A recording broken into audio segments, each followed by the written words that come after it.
What's going on, everyone? This is Adam, your host of Cool Places with Cool People. And today, our lucky guest is my boy over here, Alan. Hey, say everyone. Hey, what's up? Alan, a.k.a. KidCam, a.k.a. Did by Kid. What's up? My boy, I've been wanting to do one of these with him, you know, when we're sitting in the chairs talking and micing, and we were just talking before this, like, dude, we should have a camera on us every time you cut my hair, because that is a podcast. So when I was like, yo, Brant, we're starting a podcast, there was only one person I knew I had to get on, and that was you, man. Bro, like, it's probably, like, better content, like, in real time doing your hair, bro. Exactly, because we're a little nervous, like, cameras on us, mics in front of us, and we know it's being recorded. So, I mean, definitely the biggest thing, man. It was crazy, and I told you when I walked in that you posted that photo of that chair in a garage. Oh, yeah. So it's like, how did you go from cutting hair in a garage to the position that you're in now, where I feel like you're 3-4 weeks booked out and you're always slammed? What was that transition for you? Man, that shit happened, like, super, like, in a blink of an eye. I mean, it didn't happen over, like, in a blink of an eye, but it seems that way. I just like most people with whatever you do, like, you kind of just start with what you have. So I mean, like, at the parental's pad, like, here's the garage, let me do something with it. So I just started from there, picked up some clippers and was like, let's figure this out. Yeah. What was the transition? So, like, did you know you always wanted to be in cutting hair? And then obviously, you know, most guys are probably like, I want to work in a barber shop. You're more working in a salon. What was that decision to make, and how long did it take you to make that decision? Okay, so I'm gonna have to go back a little bit. I had no idea I was gonna do hair for a living. I really didn't. You know, when you're a teenager, you know everything. You're like, oh, I want to go to college and get a degree, and I don't know, life's gonna be great. Get out of high school, working multiple jobs and everything. I always got told, like, quit coloring your hair like that, quit cutting it like that. I mean, I have long, boring hair now, but throughout the years, just all kinds of crazy stuff. But so I was tired of jobs telling me, like, don't do your hair like that. And I was like, you know what? I'm gonna go to hair school. I don't know jack about it, but I mean, I'm gonna go learn it, because that way no one can tell me how to wear my hair.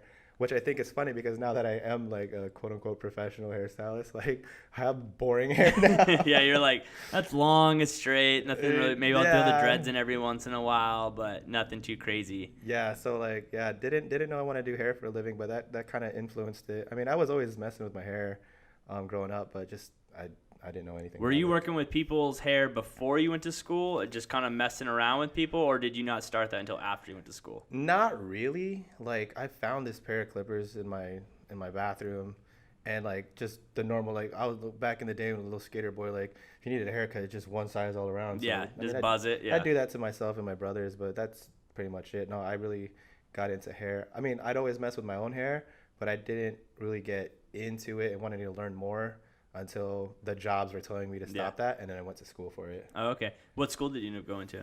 I went to, which is non-existent anymore, I went to Marinello's, and then shortly after I went to Roston Barber School. Okay. So, like I said, so you went from salon to barber. What has made that decision for you to stay not in a barber shop? Because we've had this conversation before. It's like, I'm not a fan of barber shops. I don't like going to barber shops. I never worked in a barber shop. No, that's exactly. So what was the reason in not ever working in one? Okay, so when I was growing up, I would always go to barbershops. They have the cleanest fades and tapers, whatever.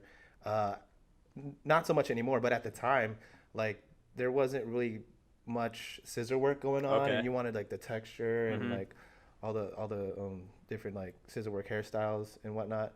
So I would go to a barbershop to get my fade, and then go to a salon to get my scissor work done, and or if I wanted color at the time. And I was like, dang, bro, I'm not like in I'm not thinking about going to hair school yet. And I'm like, dang, bro, I spent a lot of money for my hair and my image.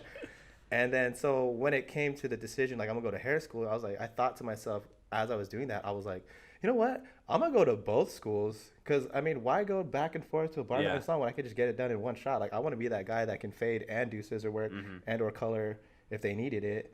So I went to beauty school first, and then barber school afterwards. I'm sorry, I didn't answer your question of, like, why I've never worked in a barbershop. It's just that since I went to both, I just felt more comfortable in a salon. Yeah. I felt it was a lot more And there's nothing wrong with a barbershop. I just feel like sometimes it's a little too casual sometimes, where like your conversation is with the whole shop and not just your barber. You know what I mean? As to where at the time when I was going to a salon, it's like, man, they really pay attention to you. Straight to you. Want to know you and talk to you.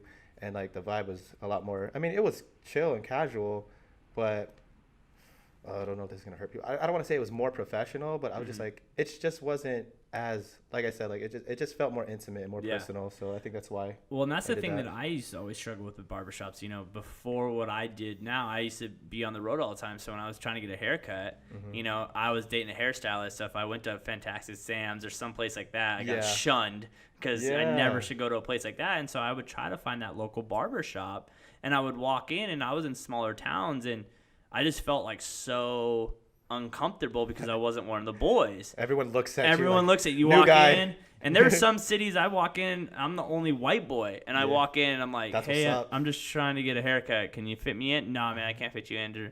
And so that's probably the reason why. And I think for me, like, I've always kind of leaned more to salons too as a guy, because it's like if I walk in and I'm not one of the boys, I do feel uncomfortable. And so I can understand that feeling as like, you know, when you have your hairstylist, like you're locked in with that hairstylist, and it's just like, I mean, some of the stuff we even talk about, I'm like, no one's listening to us because they're talking to their own clients, or it's just I understand that vibe feeling you're talking about, which is good, because one thing that I can relate to the barbershop is I have a lot of quote unquote man talk. Yeah. So I'm just like, you know, I'll never tell my client how to speak, but you know, obviously you got to be professional. So like, there's a lot of women, children around. I'm like, I'll never tell you like not to talk a certain way, but I'm like, hey, I just want to follow you down a little bit, for sure. But we're still men, you know, we're just men in a salon. Exactly. That's all.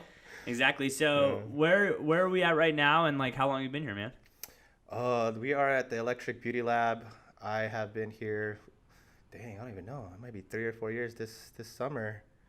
Like I said, man, once I started like hopping around salons, and then this one has really felt like home. So this is the one I've been at the longest, and I just love it. It's just I can truly be me. Yeah. You know what I mean? I could just be myself. So you don't feel like there's that image you have to fit in. And speaking about image, the reason why I like this salon so much is like, if you look around, it's called the Electric Beauty Lab, but it's not very feminine. It's very neutral. It has an industrial electrical theme to it. The way I dress is you know, it's still casual, but I choose to wear all black, because going back to what you're talking about when you walk into, I mean, not necessarily barbershops or other salons, but like it could be other salons. It's just that you see like a theme, like this is like this certain crowd that goes here. No, everyone's welcome in my chair, and I feel like this place has like, it's just really neutral. You know what I mean? Yeah. So, and then did you ever go to like, you know, I know a little bit more than in the salon, more of the hair game, because you know, obviously probably down this podcast and people that know me, like I dated a hairstylist for a long time. You know, her process was Fantastic Sam's, and then, you know, and then I was like, you got to go to a cool salon. Did you start at like one of those like entry level places, or you just went straight to like a cool salon? Funny you say that. No, my hair bestie, shout out to Diza Hair. She we worked together at Macy's a while back, before I knew I wanted to do hair. So as soon as I get out of beauty school, she just yanks me into a Fantastic Sam's. She's just like, boom, you ready? Let's go. I was like, whoa, what? Like, everything just happened really fast. So yeah, I did start out at a Fantastic Sam's, and nothing against that place, but like it wasn't for me. Like, everything was like timely. Oh, well, that's the thing. It was like I remember it was like you could never spend time with a client. It was like you had to be 15 minutes. So on as a client, you felt that. Yeah, like, and I knew both sides. I knew as a client, I felt that, and I knew on the back end. But it's like 15 minutes for a men's haircut, and then try to sell him a shampoo. Like, that was the two things. That's insane, man. Like, dude, I might be crazy, but I mean, I tell people all the time, I'm the slowest cutter in the world. I could take anywhere from 20 minutes to like 2 hours on a dude's haircut. Like, yeah, for sure. And I think the thing is you know, but that's why you spend your $14.99 a haircut there, because it's like you're paying per minute almost. That's $1 a minute. $1 a minute to get your haircut at Fantastic Sam's, dude. Yeah. So, you know, you're here. You've come from a Fantastic Sam's to now you're here for the last few years. And how do you think the struggle is for a new hairstylist? Because I bet you get a lot of DMs and calls like, dude, I want to get in the hair game. I see what you're doing. Not a lot. I have a few. A few, yeah. So what would be some of the advice you would give someone just starting out maybe they just got done with barber school or it's thinking about going, how do you start building up that clientele? Because that's really the hard part, is building up that clientele and keeping them. Okay. As far as starting out, practice and mess up. Mess up. School is the time to mess up. I wish I was like less fearful of that, because I relate my hair cutting to skateboarding. Like, I just watch a lot of other people do it and really try to mimic it. That way I can nail it right away instead of like trying to fall. Yeah. But dude, be comfortable in school, or if you do work at like one of those entry level like places, just mess up there. Like, just go for it. Have a lot of friends. Do a lot of free cuts. Friends, family, all that. Try new things. So like, having those friends and family is what's really gonna help build you, at least as far as your technical ability and everything. So building clientele is, at least for me, I think was completely different for me. I don't know what it is, but something told me to like make your lifestyle your income and your clientele and your people. So I made it to a point, like, I was like, whatever, if I go to the grocery store, if I go to the gym, if I go to church, if I go to the bar, my favorite restaurant, whatever, I have to at least have 1-2 clients there. So it's in a way, like, you're keeping the business and the money circulating, you know? So that's how I built my clientele. Like, whatever I already normally do, I'm going to have a client, 1 or 2 already there. You know what I mean? Because it's easier because they already like you. Yeah. And you do a good job. So it's like, well, why would they not come and use you? Yeah, it's not fact, but I'm just saying, like, if you're constantly a local at like a coffee shop or wherever, they're gonna notice you coming there frequently, and then if you have a service or something to offer them, they're gonna want to return the favor. Exactly. At least one time. At least once, and try it. That's actually a thing that Grant Cardone teaches, and if you're in the business, real estate, car selling, he always say, he's like, you never eat lunch at your office. He goes, you should go to the same place for lunch every single day, and everyone should know your name when you walk in, and everyone should know what you do. Dude. Because if you do that, someone will end up buying or selling with you, or someone's going to work with you, because every day you walk in, they're going to know who you are, and then it's your job letting them know what you do. Exactly, man. That's why I love my gym and coffee shop right now. Dude, you're like, you rock Kramer's so much. Shout out to Kramer's. Literally, shout out to Kramer's. Like, if you're not getting sponsorship from them or a discount, literally, I don't know anyone who posts Kramer more than you. That's what's up. You know what? They try to, like, they don't discount me, or they might, or if they try to give me something free, I don't even take it. I just put the money right in their tip jar. Yeah. You know what I mean? Tip no, karma. for sure. I think that's the one thing we talked about earlier before we even got on the podcast, how great you're at Instagram by showing your livelihood and reminding people you're a hairstylist, but not being like just posting just done photos. Like, I think that's a big mistake a lot of hairstylists make, or barbers or whatever. All they ever post is a haircut. It's like, I know so much about you, not just because it's like, I know Alan cuts hair, duh, right? Yeah. But it's like, that's the main point. But yeah, it's like, but I know he goes to Kramer's all the time. I know he's all up in the gym now. He's losing weight. I know he's on vacation. Like, he went hiking. You went to Utah. Zion. Yeah, you went to Zion. That was cool, bro. And I think that's something, I'm gonna pump you up for a second. How you do such a great job reminding people, but then also reminding, like, yo, I also am a dude just like everyone else. And it's like, and then when you come sit down with your clients, like, I like this guy. I appreciate that. Hair obviously is like, see, this is something questionable for myself. Like, I want to say hair is my passion. I'm very passionate about hair, but like, sometimes I feel like, am I just very extremely interested in hair as another hobby? Because I still love breakdancing. I still love skateboarding. I still, music. That just didn't pay the bills at the time growing up and everything. Yeah.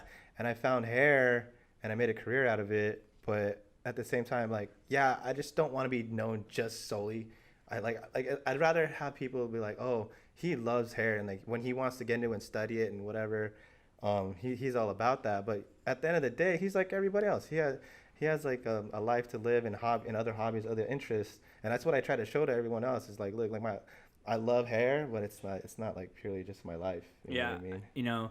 So I want to wrap kind of back to you and clients. We're really trying to do this podcast for multiple reasons, but definitely trying to help people who so they can learn from the people that are already doing it. So, you're getting your clients from where you already go, but how are you doing anything special to kind of keep those clients around so you're, already keeping that return business?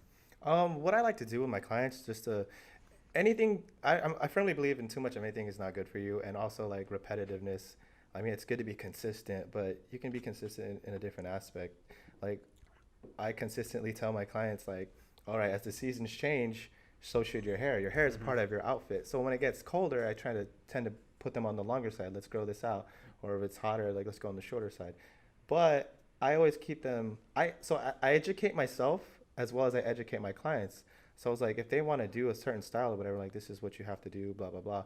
But sorry, I think I was going off on a tangent. No, but hey, listen, I go on more tangents, and that's why maybe I started this podcast, just so I go on tangents, but be taping it. Yeah. But anyway, like I said, like, hair is part of your outfit, so you still need to change it up. What do you wear in the summertime? Shorts and a tank top. Do you wear that in fall or winter? No.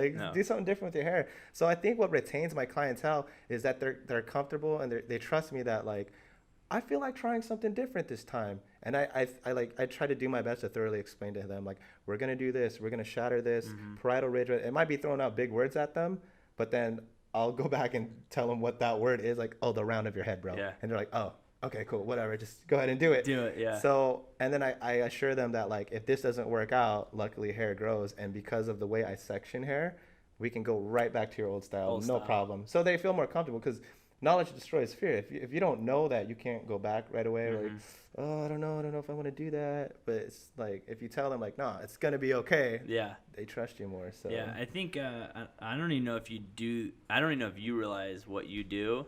Maybe because you do it so much. But I would say the number one thing I've noticed with you when I work with you is that, and I think a lot of hairstylists make this law, is that the second that person gets out of your chair, you're already being like, okay, like, let's rebook. Let's book your next one. Oh, that one, dude, that move right there, I would say you don't even know, like, you're not even bragging about that. That single move is so key because you're already filling that person up on the books. It's like what I do in my job where I'm like, okay, when's the next time you want me to call you? Yeah. Because then I can put it on my schedule. You put it on your schedule. You're locked in at that point. Exactly. You're not waiting like, hey, yeah, text me in a week, or let me know how your hair's looking in a week, or it's like you're already setting that next appointment. Of course. The second they get out of the chair, you're like, so 3 weeks? Yeah. Sounds great. Okay, cool. Yeah. So no pressure. It's really no pressure to anyone. But the reason why I do that now, it's just like, obviously there was a time you can call me and, like, yeah, show up today. It's crazy. But as you, to anyone that's an upcoming hairstylist or barber, like, eventually your clientele is going to build, and you want to, like, retain certain clients and everything, but the supply and demand is going to be there. So you have to tell them, like, without pressuring them. It's just like, you're going to be here in a week, 2 weeks, 3 weeks, whatever their frequency is. So it's like, let me lock you down now, because I'm not the same barber hairstylist I was a year or 2 years ago. Like, people, like, want to sit in the chair and they know they're going to get it done. So I just tell them, like, yo, I mean, you've done it a couple of times where I was just like, bro, I don't got nothing today. No, I know, man. It freaking sucks. Like, I'm like, yo, but I always previous to text, I go, I know the odds of me getting in is very slim today. No, yeah. But if there's anything, I'll be there. That's why I try not to let it get. I just tell people all the time, like, yo, if I don't answer you right away, it's like, I'm not ignoring you, or don't think I'm like this crazy awesome guy. It's just that my clientele is such a big, diverse variety. I have weeklies, bi-weeklies, tri-weeklies, monthlies, everything all in between. So sometimes I had to, like, really, like, just lock. I got people, like, one guy, Lawrence, and his brother Andrew, shout out to them here, brothers. They're weekly clients, so I have to lock them in. They lock in by the month, because, so what if I just only did, like, 2 appointments for them, and then, like, the monthly client from last month books, like, their 4th week, and they're like, hey, dude, where's my spot? Like, I'm here every week, so I have to be very mindful of, like, almost every single client that's very frequent. So that's why, for any new people that try to get in with me, if anyone says anything like, oh, well, it's so hard to get in with that guy, it's just like, it's not hard to get in with me. It's just 95% of my clients, like, as soon as they get out of the chair, they already booked. They're already rebooking with you. They already booked their next appointment. And I tell people, words are sugar free. If you stay ready, you ain't got to get ready. So it's like, these guys that are, like, weeklies, bi-weeklies, doesn't matter if it's Father's Day, Valentine's, they want to look, like, fresh all the time. Wedding, funeral, whatever. Like, they're good to go all the time. So I mean, that's the benefit of, having a hairstylist barber that's appointment only and whatever. Well, and I blah, think blah, blah. like for me, it's like I feel like when you find that one person, because I used to have to bounce around all the time, man. It was hard finding that, and then when you find that one person, Did you dated a hairstylist? I felt pressure. I was like, dang. dude, You it's sure like, you want to sit in my chair? no, but the funny thing is, I'm like the least. I'm like whatever, like I don't care, like you know what I mean. So I think that's But I will say it's funny when I do when girls start talking about hair, and I start dropping like words, like I don't know a lot, but I know enough, and they're like, how do you know that? I'm like, well, I've been around the game for a little bit. So, So are you doing anything like, in my world, it's a lot of technology stuff. Are you just straight up putting people in a calendar? Are you using like follow-up text or anything like that or nothing like that? Or are you just straight the calendar, that's it? Yeah, pretty much just the calendar. Like I tell people I'm half old school, half new school. So like, yeah, the tools are there. There's the Facebook, Instagram. Sorry, Facebook. I've mostly been on Instagram. But straight calendar and text and call. People are like, you should get a book. They have all these apps to book now and everything. But the thing is, because every client I have, like I said, I change their styles. One day they might want something else. It might take a little longer. It might take a little shorter. I do both men and women haircuts. So I can't have like something, I don't have it on lock to where I know it only takes me 30 minutes, 45 minutes, an hour to do a men or women's cut. Like everybody's cut is different. So for the most part, most of my clientele are regulars. I know how long it takes to do their cut. I don't want to put that out on the internet or whatever. Like, oh, it says he has a 30, 45-minute slot. Let me just book that spot. And then what if their hair service takes like an hour and a half? Whatever, then you're backed up, and then do you are you trying to, do you have a preference for men and women, or you just don't care? Oh no, I don't. No. Like people are like, what's your favorite haircut to do? I'm like, the one that works for the client. Yeah. Yeah. I mean, I love how like it's like certain people can't even do certain haircuts. You know what I mean?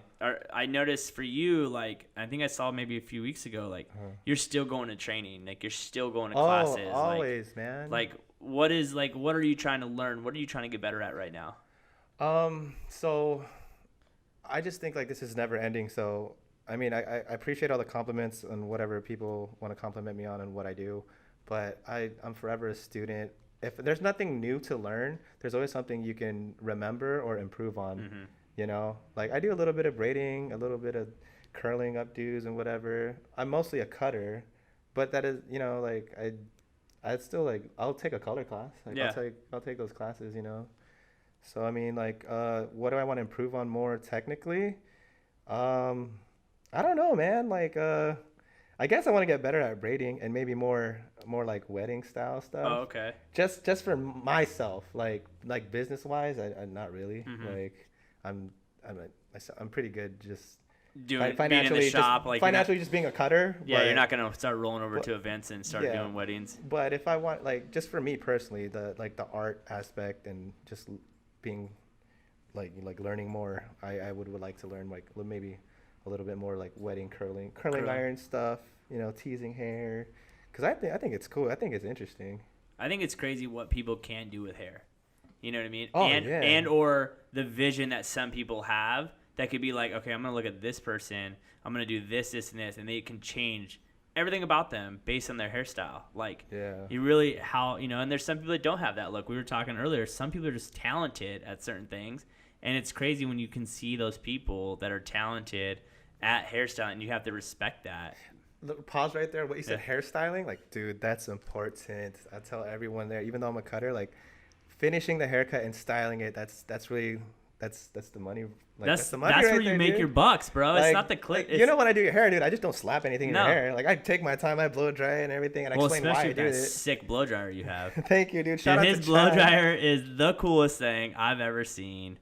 Thank you. Who gave it to you? A client named Chad. I hope I can touch on this story real quick. No, go for it, dude. Dude comes in here. So he met me through my last salon about like 4 or 5 years ago. He's one of those walk-in, like, I don't care, I'll take anyone, I don't really give a shit about my hair, whatever, blah, blah. I so happen to get him in my chair. So I explained to him, I'm like, hey, what do you like about your hair? What do you not like about your hair? What do you want it to look and feel like? What do you want it to? Oh, I don't care, man. Just shorter on the sides. Something similar. I was like, do you have a picture or something? I can get an idea. Something like this. I'm like, and he's just like, oh, I don't care, I'm like, all right. So I do his hair and everything. And so I get done with his hair and he goes, wow, that's a really good hairstyle. I like that a lot. Like, yeah, thank you, appreciate you sitting in my chair, whatever, blah blah blah. He leaves. So I'm a commission style at this time. Yep. I work for the salon. Yeah. This guy comes back 2-3 weeks later. He goes, "Oh, I want that guy right there." Mhm. So I was like, "Oh, I'm honored." He wanted to come back and sit in my chair. The guy who didn't care about his chair, or didn't care about his hair. Fast forward, like, freaking, oh man, like, all the way till just recently, the beginning of this year, or the end of last year, I don't know, because he had to move to Texas. But until he had to move to Texas, he started getting his hair so much. We went from everything from like bald buzz cut to freaking grew his hair out and braided it. Yeah. And every hairstyle in between. We're talking about the guy that was like served in the army, didn't care about his hair, whatever. You know, I think he liked to go to the last salon I was at because all the girls were pretty. Oh. So he didn't care who did his hair. Yeah, or whatever. exactly. So he comes in, like I said, either, I can't remember if it was the beginning of this year or end of last year. He comes in, I'm working on a client, say, for example, I'm working on you, whatever, we're talking, chopping it up. He comes in and I go, "Yo, do you have an appointment today? What are you doing here?" And he's holding this big old box. I'm like, "Dude, what's going on?"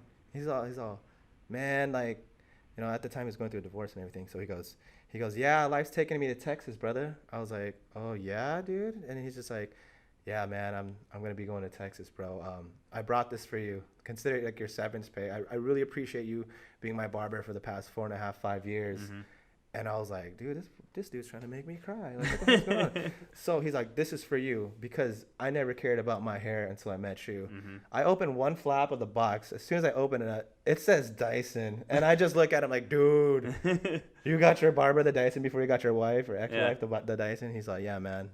I know how passionate you are, and this is for you, dude." I was like, "Dude, like, it just hit me." And I tell that story all the time to my clients to this day. Still, they're like, "Dude, that's a fancy blow dryer." And I was like, "Let me tell you a story on that." Like, they really enjoy that. Isn't it crazy? Would have ever thought cutting hair would have turned into like that relationship where someone's literally like that upset, like you're one of the people that they have to say their goodbyes to? Dude, it's such an honor and such a blessing. A lot of my clients actually, like, it's a lot, dude. Like, when they're coming in here, they're like, "Dude, my dude's probably tired from the gym or whatever." It's kind of nice that they kind of analyze my lifestyle and everything. They're like, "Dude probably didn't eat all day." Like, they'll bring me food. Well, remember when you messed your wrist up? Yeah, I remember. You couldn't even make a certain motion. I was like, "Don't worry, man. It's cool. I've done that before." Yeah, man.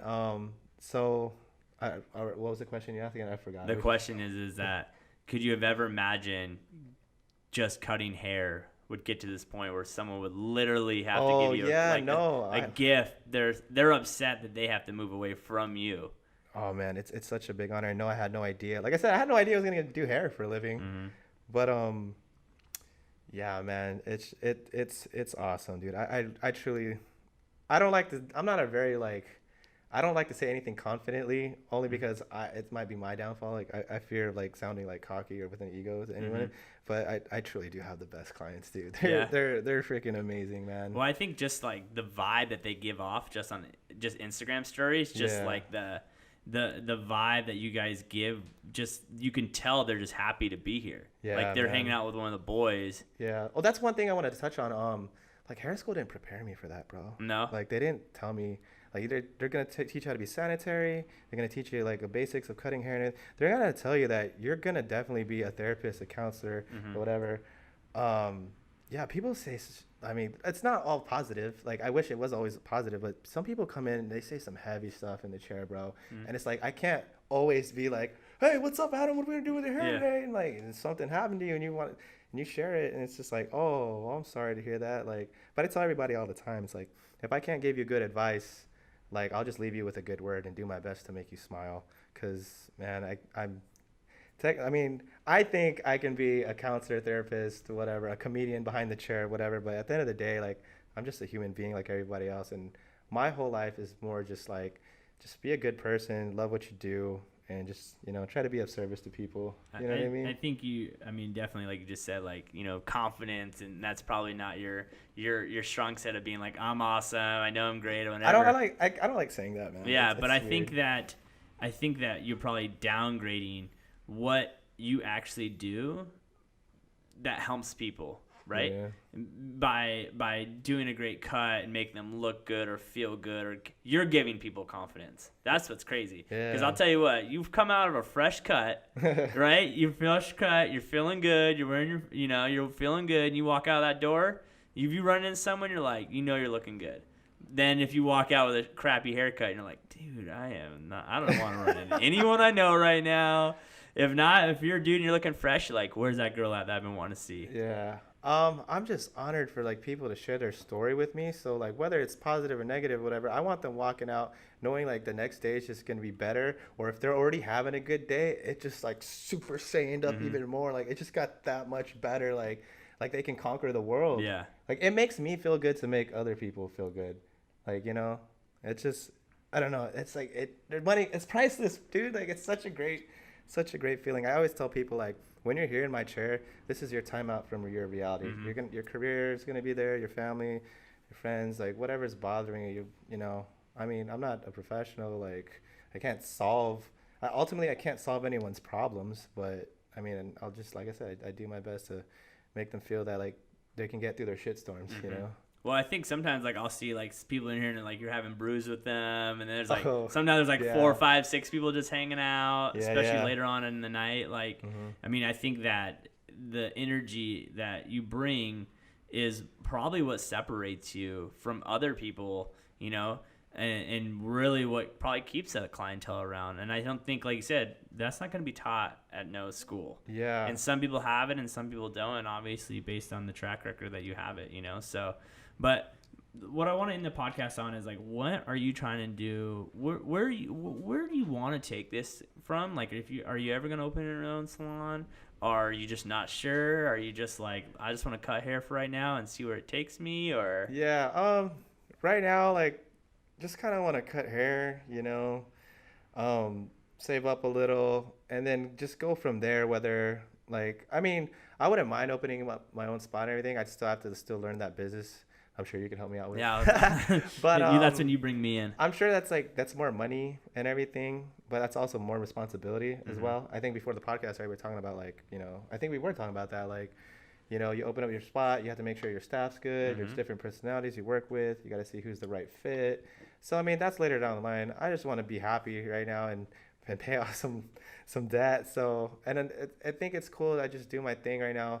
Maybe travel a little bit because as much as I'm a kid for life, we're still getting older. So I'd rather see stuff now than when I'm in like 40s, 50s, which is nothing wrong with that. But like, so kind of just keep cutting hair. I think I'm gonna have a couple of shirts coming out soon just to make a little bit of income for the people that truly like. There's people that already told me like, dude, if you had a T-shirt with your face on it, I'd buy it. Well, for sure, the stickers are just everywhere, man. I seriously see your stickers everywhere. Slaps, bro. 90s forever. That's what we did growing up. Yeah, and what was the reasoning? I mean, shoot, I actually want to touch this. Whose idea was it to make the sticker, and why did you make it, and how did that all come about? So one of my clients, BZ Beats, he got a character done by one of his homies, Elijah. Shout out to him.